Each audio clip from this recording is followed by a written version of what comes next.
Bloodline of Hollowmere. Evan Markov always knew his parents feared Hollowmere, but he never understood why. They never spoke about the village after they fled it, except to repeat one warning like a curse etched into their tongues: never return after dark falls. As a child, Evan thought it was superstition. As an adult, he believed it was trauma. But when his father died, pale, trembling, whispering, "I hear the roots, she's calling, we left her there," Evan found a letter hidden in a drawer. It was sealed with a wax emblem of a twisted, leafless tree, identical to the one carved into his childhood nightmares. His name was written on the front. Inside, a single sentence: "The debt must be paid. Send him home before dusk." Tucked behind it was a photograph. A little girl, 3 years old, sitting in a forest clearing. Pale skin, dark eyes, and a locket shaped like a tiny coffin. On the back, a name: Mira Markov, 1996. Evan stared at it for hours. He had no sister. His parents had always said they were their only child. Yet here she was. And so he drove to Hollowmere. The air grew still as he neared the village, the trees leaning over the road like ribs closing around a heart. The sky dimmed unnaturally early. The sun sank behind jagged mountains as though fleeing the place. Hollowmere emerged in the mist. Cottages sagging under decay, roofs caved, doors ajar like mouths frozen mid-scream. No birds, no wind, just earth smell and silence. A rotted wooden sign greeted him: "Welcome to Hollowmere. The forest gathers its own." His father's house remained at the far edge, stone walls cracked, windows black, ivy strangling the chimney. Something about it felt awake. He entered. Dust motes drifted through the dying light. The air smelled like damp wood and old candle wax. A floorboard groaned beneath his weight. A distant thump echoed, like someone moving upstairs. He whispered into the dark, "Is someone there?" Silence. Then a soft whisper, close to his ear: "Welcome home, Evan." His skin crawled, and outside, through warped glass, he saw a figure standing still at the tree line, watching him, watching, and waiting for night. Darkness fell too quickly, like the sun hadn't set naturally, but been snuffed out. The power died as though the village itself exhaled and killed it. Evan's flashlight flickered. The house groaned again, alive, restless. He tried the front door, locked from the outside. He called emergency services. No signal, only static whispering, "Return, return." Fear crept up his spine like a cold hand. He searched the house. Dusty family portraits hung crooked on the walls. His parents younger, smiling nervously, holding a baby girl. Mira.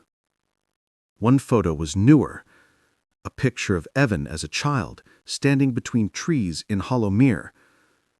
But something was wrong. Behind him, just out of focus, stood a tall, dark shape with branches for ribs. He dropped it. In a bedroom, he found children's toys arranged in a circle. Dolls made of pine roots and human hair. Carved bone charms. A journal belonging to his mother.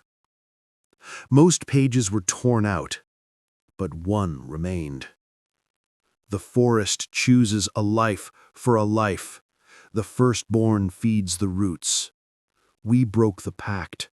Never return after dark." His blood turned to ice. A soft creak sounded. A cradle in the corner slowly started rocking, then humming a lullaby, off-key, childlike. Something small giggled from inside it. Evan approached, trembling, and pulled the blanket aside. Nothing. A tiny handprint smeared across the wood, black as soil, fingertips sharp. He backed away. Then footsteps above him, slow, dragging, heavy. He climbed the attic stairs despite every instinct to run. Each step groaned in pain. At the top, a circle of ash burned faintly on the floor. Around it, dozens of old photographs. Villagers kneeling in a ritual around the twisted tree sigil. Children crying.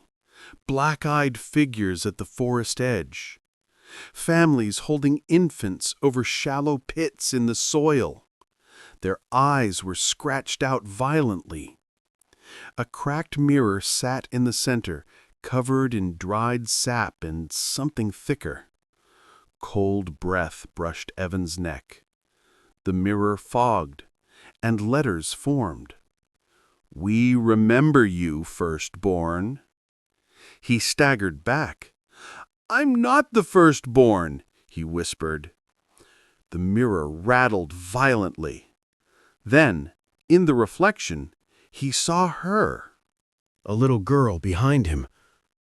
Pale, black hair hanging wet, eyes bottomless and wrong, holding a locket. "Mira?" She blinked slowly, tilted her head. Her voice sounded like wind through dead leaves. "You left me." Then her face twisted, mouth splitting too wide, eyes bleeding dark sap. Evan ran. In the window, he saw villagers gathering, dozens of them, white-eyed, moving like broken puppets. Some crawled on elbows, some dangled boneless limbs, all stared at the house. The trees behind them swayed, though there was no wind. Something massive moved between them, a shape taller than any tree, built of roots, bones, and writhing branches. A voice like cracking wood filled Evan's mind. "The forest remembers the firstborn. The bloodline returns to feed us." He screamed. The floorboards rippled like skin beneath his feet. Shadows spilled from walls, seeping like black water. The house pulsed with a heartbeat. A phone buzzed in his pocket. One notification. Unknown number. Run before it roots you. Then another. She feeds the forest now. A giggle echoed in every room. Tiny footsteps pattered across the ceiling and walls. And something whispered right beside him. "You came just in time." Evan sprinted toward the back door, sealed by thick, living roots bursting through the floorboards, pulsing gently. He slashed at them with a broken chair leg. Sap oozed, but it looked like blood. A low roar shook the house. The roots whipped toward him. He dodged and ran. The cradle in the bedroom rocked violently now. Small hands gripped its edges. Something climbed out, stiff, jerking like a dead thing pulled by strings. Mira, or what was left of her, crawled toward him, neck twisting, jaw opening impossibly wide. Her baby whisper bubbled with earth. "You should have stayed." Evan sobbed and fled. Hallways stretched impossibly long, the house rearranging itself. Doors vanished, staircases twisted. Whispers turned into screams, dozens of voices layered, pleading, chanting, crying. He stumbled into the basement and froze. Hundreds of dolls made of bone and vine hung from the ceiling. Roots wriggled like worms across the floor, and at the room's center lay a stone altar stained with old blood and fresh scratches spelling his name. A photograph waited on the slab. His mother, barefoot, weeping, holding baby Mira over the altar while villagers gathered in a circle. Behind her, the forest god, a towering shape of bark and bone, reached from the shadows. They'd offered Mira. They'd fled instead. And the forest never forgot. Roots whipped around Evan's wrists and throat, pulling him toward the altar. He fought, screaming, kicking, but the vines only tightened, digging into flesh. A familiar voice cried from the shadows. "Evan!" His father, or a ghost of him, stepped forward, spectral, eyes full of regret. "I tried to save you. We were cowards. The pact was broken. The firstborn must return." "I wasn't firstborn," Evan gasped. His father's face crumbled. "We lied. Forgive us." The mirror from the attic appeared like it had grown from the roots. Mira stood inside it, smiling sweetly. "Join me," she whispered. The forest god loomed behind her, branches reaching, hungry. Roots pierced Evan's skin. He screamed, choked, clawed as he was dragged into the mirror, into endless black earth, into roots and memory and soil and hunger.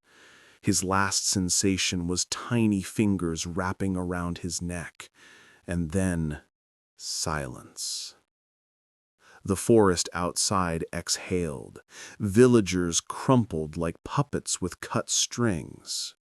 Mira faded into the roots. Her locket fell to the floor, still warm. At dawn, Hollowmere was still again.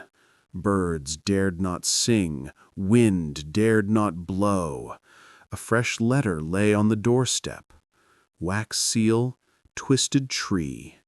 Inside, debt paid until the next Markov child draws breath.